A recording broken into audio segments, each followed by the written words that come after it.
हात लावू नका, सोड.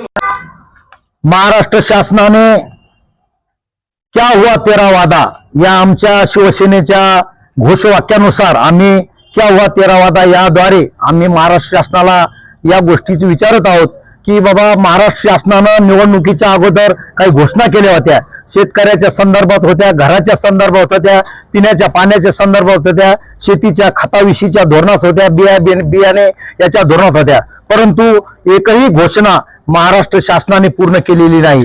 आम्ही शिवसेना जालना जिल्हा माननीय भास्कररावजी आंबेकर, माननीय मुरलीप्पा शेजू, बाबूरावजी पवार या सर्व सन्माननीय नेत्यांच्या अधिपत्याखाली या ठिकाणी आम्ही महाराष्ट्र शासनाला या गोष्टी विचारत आहोत की आपण ज्या घोषणा केल्या होत्या, आम्हाला ज्या घोषणा महाराष्ट्र शासनाला निवडणुकीच्या अगोदर ज्या घोषणा केल्या होत्या की आम्ही शेतकऱ्यांना कर्जमुक्ती देऊ, ही नुसती घोषणा हवेतच फिरली. कर्जमुक्ती तर सोडा, परंतु साधी सन्मान योजना शेतकऱ्याची जी 15,000 रुपये देऊ म्हणून त्यांनी घोषित केले होते, ते सुद्धा 15,000 रुपये या सरकारनं या शासनानं आम्हाला दिलेले नाहीत.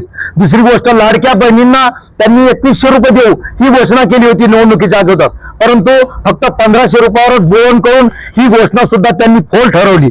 तसेच दुसरी घोषणा महाराष्ट्र शासनानं जी केली होती की या संदर्भामध्ये की बाबा आम्ही 45,000 गावामध्ये, महाराष्ट्रात जी 45,000 गाव आहेत, या 45,000 गावामध्ये आम्ही पांदन रस्ते बांधू, परंतु त्यांनी एकही रस्ता पूर्ण केलेला नाही. शेतकऱ्यांनी खरेदी केलेल्या खतावरील SGST म्हणजे हा जो कर शासनानं जो लावला होता, हा कर आम्ही परत करू अशी घोषणा शासनाने केली होती. आणि 1 रुपयात पीक विमा हा सुद्धा आम्ही देऊ, परंतु 1 रुपयात पीक विमा देण्याचे तर सोडात, परंतु त्यांनी तो सुद्धा विमा यावेळेस कॅन्सल करून टाकला आणि सगळी या लोकांची घरं भरलीत. हे जे पीक विम्याचे जे अधिकारी आहेत, या पीक विम्याच्या कंपन्यांचे सगळे घरं भरण्याचे काम त्यांनी केलं.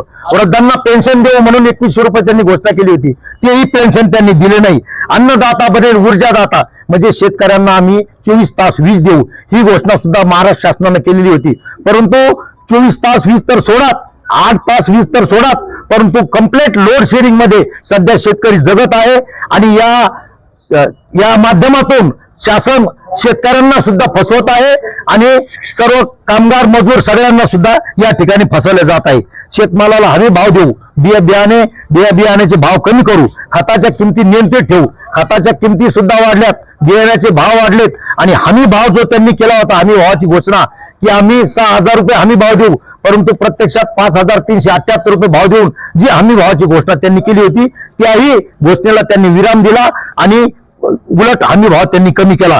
मराठवाडा वॉटर ग्रीड या माध्यमातून आम्ही मराठवाडा वॉटर ग्रीड साठी केंद्राची मान्यता घेऊ ही सुद्धा घोषणा या सरकारनं केली होती. अशा घोषणा न करता केवळ नुसत्या अफवा सांगणे आणि लोकांना फसवणे आणि लोकांना फसवून शेतकऱ्यांची मदत घेणे, शेतकऱ्यांचं मतदान घेणे, सरकारवर येणे आणि सर्वांना फसवणे, यामुळे या सरकारचा ही जालना जिल्हा शिवसेना, महाराष्ट्र शिवसेना उद्धव बाळासाहेब ठाकरे निषेध करत आहोत. काय नाव आपलं? मी हरिहर खुशालराव शिंदे, शिवसेना तालुका प्रमुख जालना.